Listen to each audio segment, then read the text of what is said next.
Bonjour à tous et bienvenue dans Waldorado. Nous sommes dans le Namurois entre Assès et Diurnal pour aller à la rencontre de Philippe Dion qui depuis plus de 30 ans s'est spécialisé dans la production de matériel d'équitation.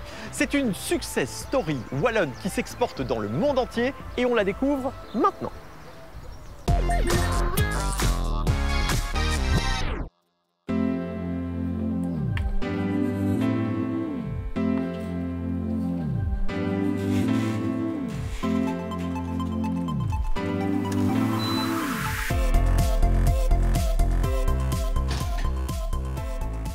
Bonjour.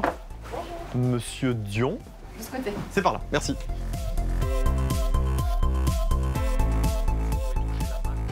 Philippe Dion, bonjour. Bonjour, bienvenue à Assès. Merci beaucoup. Alors, votre société s'appelle Dion, comment on le prononce? Dion, ça me va très très bien. Après, les anglophones peuvent dire Dion, ça me va très bien aussi. D'accord, très bien. Qu'est-ce que vous fabriquez? Alors, historiquement, on a commencé évidemment par des chaps, mini chaps et des grands chaps. Les chaps, c'est ça? Des chaps, oui, ce sont des jambières qui viennent se mettre, c'est comme une botte si vous voulez. Vous avez un bottillon classique d'équitation et nous, on fabrique la partie dessus, faite sur mesure ou standard. Et évidemment, de fil en aiguille, évidemment, les collections se sont épanouies et on travaille aussi maintenant sur tout ce qui est l'arnachement de la tête et des colliers de chasse. Ça, c'est notre deuxième grande activité. Puis quelques produits complémentaires, style merchandising, couverture pour chevaux, mais toujours destinés dans la même optique de qualité. Alors j'ai cru comprendre que tout avait débuté parce que vous n'aviez pas les moyens. Tout à fait, et j'ai une grande chance, c'est que ma tante était prof de couture. Et tout de suite, on a récupéré une machine à cuire dans une vieille école qui ne marchait pas, on l'a réparée, machine à pédale. Et toute cette histoire a grandi juste pour arriver aujourd'hui sur les plus gros plateaux du monde entier. Mais c'est vraiment parti d'une passion et le fait de ne pas avoir de moyens, de grands rêves surtout. Voilà. Et ensuite, vos potes sont arrivés. Et de fil en aiguille, tout de suite, ces modèles ont plu. Et cette histoire, a vraiment, c'était pas prévu, c'est vraiment un hasard. Moi, j'étais destiné à être cavalier et maréchal. Alors, ce qui est quand même assez incroyable, c'est que, voilà, vous en parlez très modestement, mais la marque est connue dans le monde entier. Les plus grands cavaliers de la planète utilisent vos produits. Ça vous fait quoi? C'est quelque chose de très satisfaisant, bien sûr. Comment on arrive à un tel niveau Je pense que la passion et la pertinence de faire des bons produits, ça paye quelque part. Je pense qu'on est sur tous les podiums, qu'on a un cavalier, deux cavaliers, parfois on a le podium en entier. C'est vrai que ça nous remonte le moral, hein. Il ne faut pas se voiler la face. Hein. Vous êtes présent dans combien de pays? On est présent dans 48 pays au jour d'aujourd'hui. Et Dion, en termes de chiffres, vous pouvez m'en dire un peu plus? Si on part sur des chiffres de l'année dernière, on était à 4 400 000 euros. L'année d'avant, on était à 5 millions. D'accord. Et en termes d'emploi? En termes d'emploi, jusque l'année dernière et avant les problèmes du corona, on était 17 personnes ici en Belgique, entre la production, la logistique et les bureaux. Et j'ai une société en Inde où on emploie à peu près 200-250 personnes.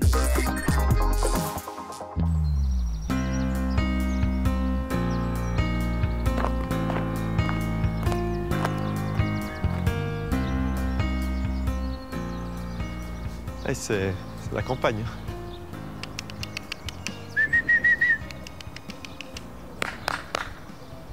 Ah ouais, il me semble bien, pas de réponse. Bonjour Yannick. Bonjour, je vous en prie. Ouh là là, ça sent le cuir ici. Hein. Oui, effectivement. C'est quand même assez incroyable que toutes les chaps ont été faites ici. Oui. Alors vous, ça fait un petit moment que vous y êtes. 17 ans. Dites-moi un petit peu, les cuirs, ils viennent de Belgique? Ce sont des cuirs européens, oui. D'accord, ok. Alors, je vois que vous avez fait des petites annotations dessus. Oui, en fait, avant de pouvoir couper un chaps, je dois vérifier les peaux et tout ce qui est coups, taches, je dois les marquer pour ne pas couper dedans, parce que le chaps doit être parfait. D'accord, mais pourquoi, en fait, il y a des taches comme ça? Ça peut être la bête qui a été piquée ou blessée par un barbelé. C'est du vrai, c'est du cuir. Bah ouais, voilà. Je ne dis pas le contraire. Alors, je vois que vous avez différentes teintes possibles. Oui, oui, oui. Le mini chaps de base, il y a 4 ou 5 cuirs différents, mais les chaps peuvent être personnalisés, suivant la couleur du fil qui va servir pour la broderie Dion. La personnalisation pour l'enforme qui est placée ici, donc de différentes couleurs, et aussi le fil que les couturières vont utiliser pour coudre le chaps. C'est vraiment de la personnalisation extrême. Alors, quand je vois ça, j'imagine que vous ne découpez pas avec des ciseaux traditionnels. Non, pas du tout. On utilise des enformes, comme ceci. Ce sont des couteaux. Okay. Et alors, une presse. Vous montrez? Oui, je prends la peau et je vous emmène près de la presse. Je vous suis.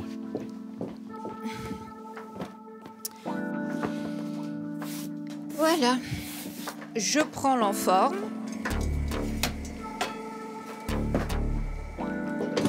Et je presse.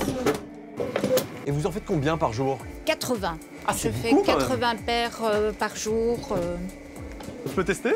Je vous en prie. Je vous mets un couteau? Vous mettez ce que vous voulez. Voilà. Je mets pas mes doigts en dessous, j'imagine. Ah, surtout pas. D'accord. Parce que là, c'est important. voilà, vous appuyez Ah, mais sur c'est les comme un sticks. joystick. Exactement. Voilà.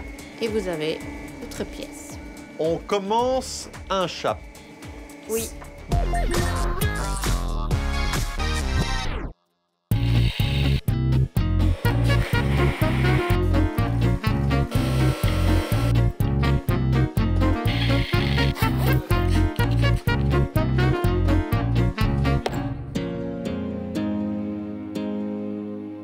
Bonjour Sylvia.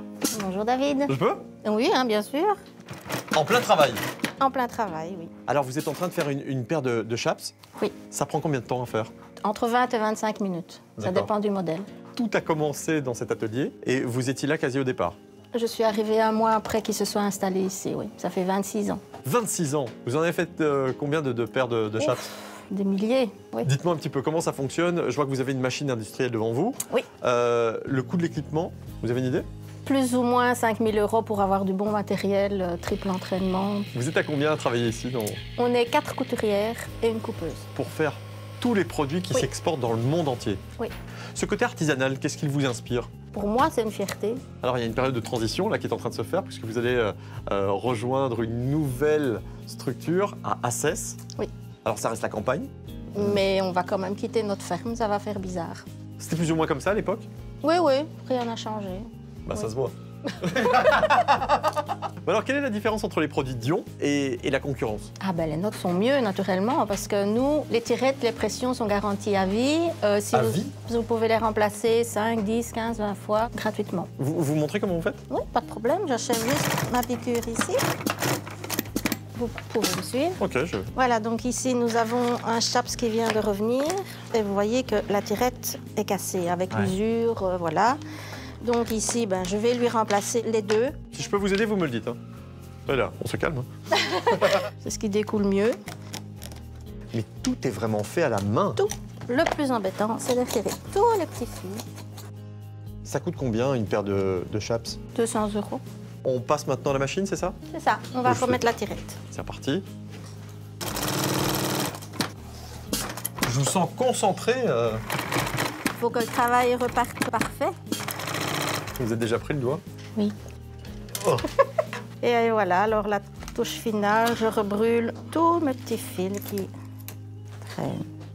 Bon ben voilà, elle est terminée. Elle est terminée. Elle est parfaite. Vous avez quoi comme formation? J'ai été formée à l'Institut Notre-Dame du Sacré-Cœur à Beaurain en tant que couturière. Et puis je suis arrivée ici et j'ai été formée par la tante de mon patron pendant 15 jours, 3 semaines. Et puis ben, je me suis lancée.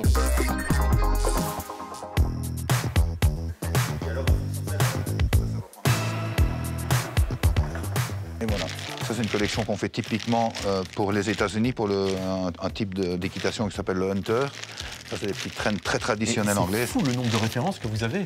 Ah, plus de 2400, oui, c'est énorme. C'est quand même incroyable. C'est énorme. Je pense qu'aujourd'hui, on n'a plus un produit qui fait des millions de pièces, on est dans l'artisanat. Donc je pense que c'est vraiment trouver le produit pour chaque public ou chaque compétition ou chaque style. Et ça, c'est notre force, c'est qu'on touche. Est-ce que vos concurrents ont une gamme aussi large? Non, alors là, loin de là. Et en plus, en haut de gamme. Dans cette qualité-là, on est vraiment les seuls, et de loin.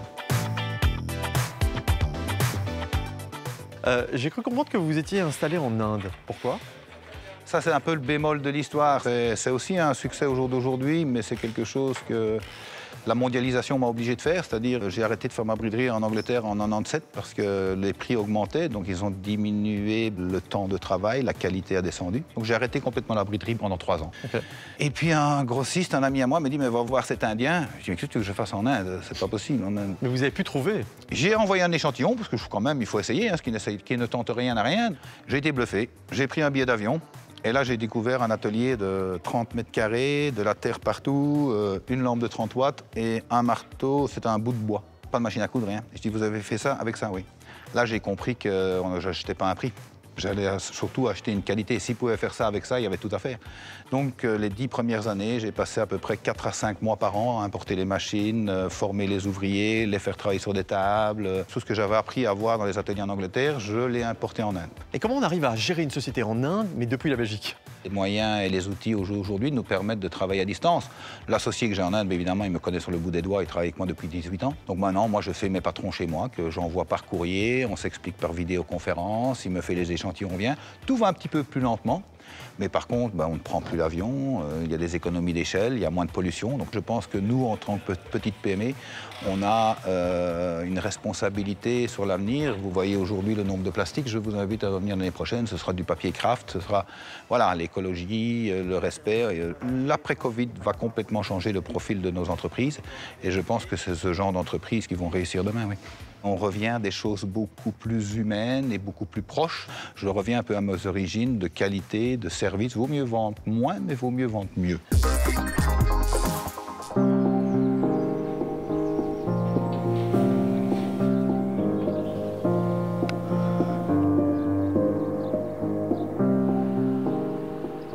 Philippe, on est entre deux entrepôts ici, puisque celui qui se trouve à ma droite va accueillir l'équipe de Durnal.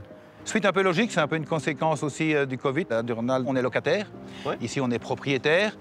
Économie d'échelle. Et puis aussi, du coup, on va un peu moderniser. Ça va être plus propre, plus blanc, plus beau. Quels sont les défis à venir pour votre société ? Pour faire court, on va devoir gérer la crise sanitaire du Covid sur laquelle je pense on est préparé. Et surtout, pour les 30 ans de Dion, on a fait un ensemble de nouveaux produits de réorganisation qui seront présentés au mois de février au grand public. D'accord. Et où est-ce qu'on va pouvoir les retrouver, ces produits ? Là, on est en train de réorganiser évidemment toute notre commercialisation. Donc principalement, on va maintenant avoir des acteurs spécialisés dans les produits d'équitation sur Internet, entre guillemets. On va évidemment rester le focus sur nos magasins spécialisés qui, eux, vont apporter tout le service après-vente, leur connaissance et conseiller le client au mieux. Et puis, on aura toujours ces magasins itinérants. Donc, ce sont des camions qui sont spécialisés dans la vente de matériel pour les sportifs et pour la clientèle qui tourne autour et qui représentent à peu près 30%. Et ces camions tournent dans toute l'Europe à peu près. Merci beaucoup Philippe et plein de succès à vous. On va se retrouver très rapidement dans Waldorado pour d'autres pépites wallonnes. À bientôt.